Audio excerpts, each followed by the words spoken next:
বিশ্বজুড়ে জনপ্রিয় এই ক্রিসপি চকলেটি কিটক্যাটের ভেতরের রহস্য কি তা কি কখনো ভেবে দেখেছেন?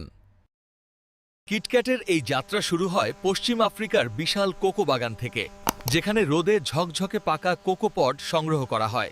পটগুলো ভেঙে বিনগুলো আলাদা করা হয় এবং কড়া রোদে প্রায় ৮ দিন ধরে এগুলো শুকানো হয়।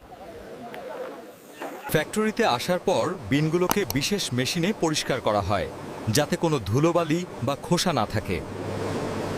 পরিষ্কার করা বিনগুলোকে সুনির্দিষ্ট তাপমাত্রায় ভাজা হয়, যা চকলেটের আসল ঘ্রাণ ও স্বাদ বের করে আনে। ভাজা বিনগুলো পিষে চটচটে পেস্ট বানানো হয় এবং পরে তা থেকে পিওর কোকো বাটার আলাদা করা হয়। একবার নেসলের গোপন রেসিপি অনুযায়ী সব উপাদান মিশিয়ে তৈরি হয় ভেলভেটি স্মুথ চকলেটের মিশ্রণ। চকলেট যদি আত্মা হয়, তবে মুচমুচে ওয়েফার হলো কিটক্যাটের হৃদয়। বিশেষ ব্যাটার দিয়ে এই ওয়েফার তৈরি করা হয়।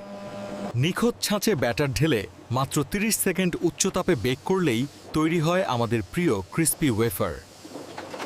মজার বিষয় হলো, ওয়েফারের স্তরের মাঝখানের ফিলিংটি তৈরি হয় বাতিল হওয়া কিটক্যাটগুলোকে গুঁড়ো করে।